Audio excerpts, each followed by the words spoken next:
paradoxe contraire à l'opinion commune. Le para, donc contre, doxa, opinion, contre-opinion. Une idée ou une opposition, à première vue, surprenante ou choquante, c'est-à-dire allant contre le sens commun.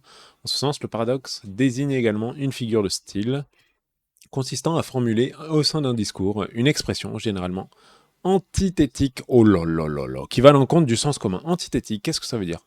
L'antithèse est une figure de style qui consiste à rapprocher deux termes ou deux idées opposées. Eh bien, effectivement, oui, c'est deux idées opposées.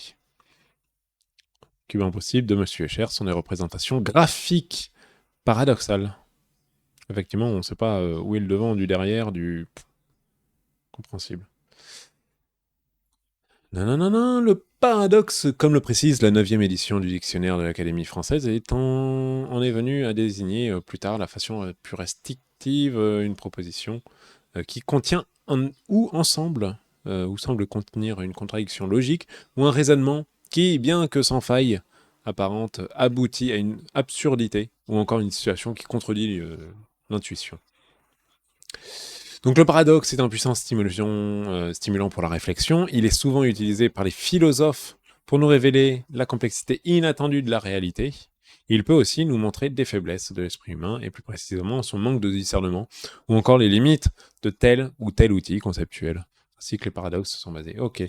Définition, ouais, donc ça on l'a déjà vu. Histoire, les premiers paradoxes énoncés comme tels apparaissent dans l'Antiquité grecque, et selon l'œuvre de Zénon d'Élée, qui cherchait à démontrer les conséquences absurdes découlant de la tentative de découper le mouvement ou le temps contre les pythagoriciens, il préfigure alors l'usage qui sera fait du paradoxe dans les sciences physiques et mathématiques. Eh ben, le plus connu des paradoxes, c'est le paradoxe de l'œuf et la poule. Et oui, effectivement. Enfin, il y en a plein qui disent, lequel est arrivé en premier, l'œuf ou la poule. Et oui, mais on peut se poser la même question sur nous, hein. Le chimpanzé ou nous? Peut être une question, hein. Hmm. Après, il y a des fondements plutôt scientifiques qui peuvent prouver. Paradoxe de Condorcet. Tiens, on croit souvent que ces paradoxes visent qu'à... Ah, j'en vois un autre là. Ça y est, ça me saoule. Le paradoxe d'Achille et de la tortue. Si Achille, situé en haut... Alors attention. On croit souvent que ces paradoxes ne visent qu'à prouver que le mouvement n'existe pas. Il faut en fait les remplacer dans une perspective beaucoup plus large, celle de la pensée éléatate, de l'infini ou de l'illimité. Ok. Allons dans la suite. Sont présentés comme paradoxe de dichotomie. Un mobile. Allez, celui-là il est chiant, mais paradoxe d'Achille et la tortue, c'est peut-être un peu plus intéressant. Elle est où? D'Achille et la tortue. Donc là, on voit la tortue ici, qui est au milieu, qui se trouve en A. Donc, si Achille est situé en 0, poursuit une tortue qui se trouve en A. Le temps qu'il arrive en A, la tortue sera en B. Elle sera là, effectivement. Mais avant d'arriver en B, il doit d'abord arriver en B, situé entre A et B. B' entre A et B. Arriver par là. Et ainsi de suite. In fine, le mobile ne pourra donc pas arriver en C au bout du temps fini. Et effectivement, il le rattrape pas. Il le rattrape au bout d'un moment, forcément. Mais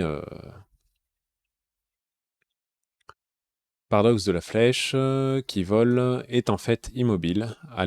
En effet, chaque instant, elle est dans un espace égal à elle-même. Elle est donc à chaque instant au repos.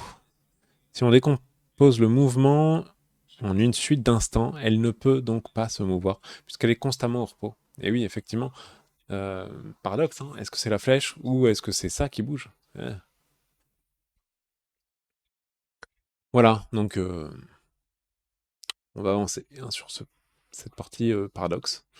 Je la connais pas, le paradoxe d'Olters, appelé aussi paradoxe des Chesneau ou paradoxe de la nuit noire, est une contradiction apparente entre le fait que le ciel est noir pendant la nuit et l'hypothèse que l'univers serait statique, homogène et infini, qui impliquerait notamment que, effectivement,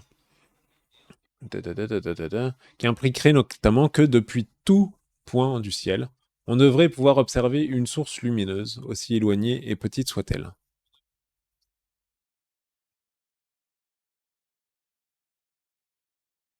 S'il y a une infinité d'arbres autour de nous, on ne voit que des arbres. Oui, effectivement, aussi. Et parce que forcément, on devrait voir comme ça, hein, au niveau de l'univers, sinon c'est un paradoxe, mais la nuit n'est pas noire. Oui.